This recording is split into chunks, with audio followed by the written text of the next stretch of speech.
The Congressional Executive Commission on China held a hearing on Beijing's war on religion.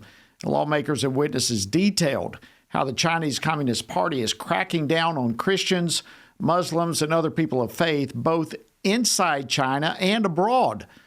Experts at the hearing warned that these attacks on faith are a severe human rights violation, and they called for stronger American action to protect religious freedom worldwide. Joining me now is Washington Stand reporter Casey Harper. Casey, thanks for joining me. I know you've been following this very important religious freedom hearing all day long. What came out of it that stood out to you? Yeah, Jody, this is a big story you're not going to get from the mainstream media, so I'm glad we're covering it. Like you said, the growing persecution of Christians in China was front and center at the hearing today. Witnesses shared stories of arrest, imprisonment, and harassment. Dr. Bob Fu, who's the founder of China Aid, he testified that the Chinese government treats faith as a threat, and they're targeting believers both inside China and abroad. The CCP is no longer satisfied with just controlling churches and mosques. It now seeks to control the entire inner life of its citizens. Its goal is nothing less than to eliminate all independent faith and replace it with the absolute loyalty to the CCP and Xi Jinping's thoughts. The CCP is now criminalizing normal Christian life. The pastors are now being sentenced to 10 or 15 years for receiving tithes and offerings.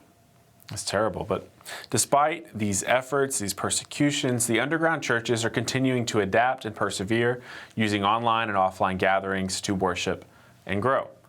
Now, Sam Brownback, he's the U.S. Ambassador at Large for International Religious Freedom. He argued that protecting religious freedom needs to be elevated to the same level of priority as national security. What I'm going to suggest today is that we take really a shift in our strategy towards religious freedom.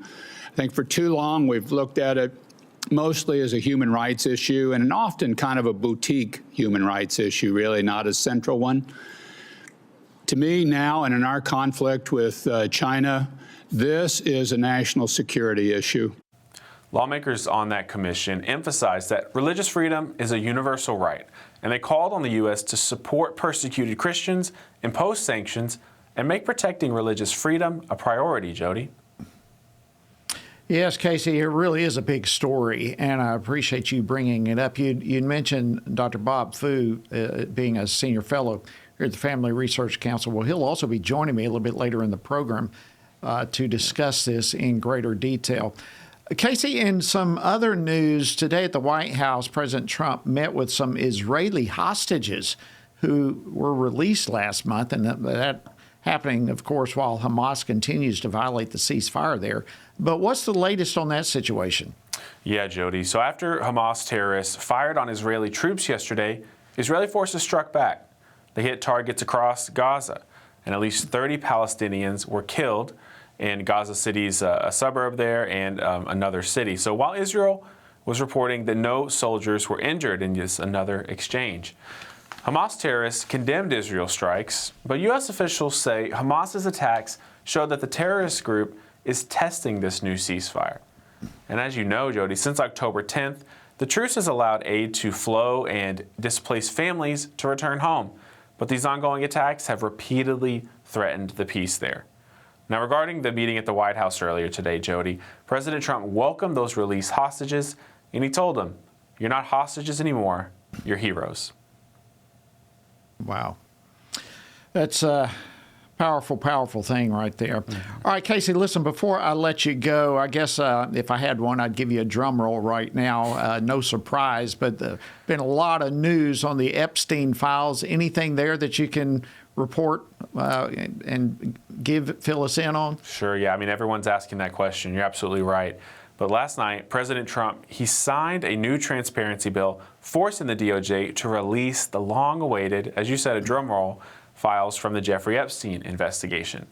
Now, many Republicans, they're saying this is a major step forward. We're finally exposing what really happened and ending these years of unanswered questions and conspiracies.